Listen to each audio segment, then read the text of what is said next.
All right, we are continuing onward with Lord knows what hour this is, hour 4 or 5 for us here, but Coach Colette from Annville is here with us in Section 4. Coach, good to see you. How are things? Good to see you. Good, real good. We're excited for our tip-off tournament on Friday and ready to get going. Yeah. Well, and I should mention this is a interview for the boss because he is an AC grad, so That's right. I'll make sure I take care of you today, Coach. So, anyway, I wanted to ask you what's really been the off season been? I mean, we know the last couple of years haven't been, what anybody really wants to see, but I mean, how has the buy-in, is the juice still there or the numbers still there? How's that all been going? The biggest thing we focus on pretty much every offseason is our player development.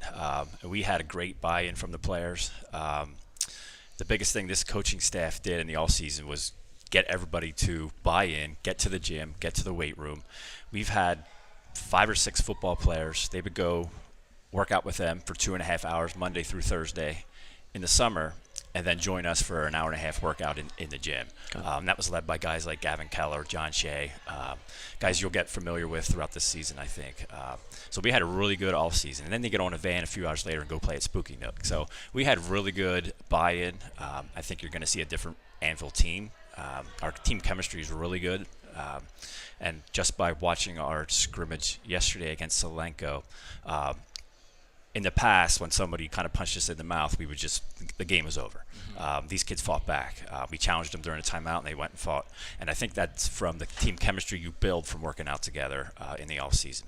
You said we'll see a different Annville team this year. How or why? What will that look like, I guess? Again, I think it just goes back to our team chemistry. I think our players really enjoy playing not only with one another, but I think they're playing for one another. They didn't just get to the gym for themselves. We preach that. Like, you may not like basketball. It may not be your first sport. It could be your third sport. But you got to get here for your teammates that do. So I think they are playing for one another, and I think you'll see that team aspect. And we return, Gavin Keller's going to be a 3-year starter. We started 2 freshmen about halfway through the season last year. So, yes, they're just sophomores, but they also have 12, 13 games experience, varsity games experience. How has, and this is more of a culture type question, but again, the wins have been in a little bit short supply, but as the year goes on for something like that, is the energy still there as the year goes on and games like that still happen? And do you think with this year it will be different to where if you can tangibly see progress, it will still, not saying the kids don't want to come, but you know what I mean? Like, absolutely. Last year, when you look at the scores, we lost by 30. You lost the next game by 25 or whatever it may be. But when you're on the inside and you see the progress, we hung around for the first half. You see so-and-so getting better. You see this player getting better. So this kid wants to get into the gym in the off season. You see little things, building blocks that you can keep building on, and little victories along the way. So we just kind of celebrate those little small victories because when you don't have a lot of wins, let's face it, we didn't have a lot of wins the last 2 years. So we celebrate the little victories along the way to build some of their confidence up. And on the outside, you see the score. It's like, man, it's a rough season, and it is. There's no doubt. But when you see every game out a little bit better each time, that's a good feeling too.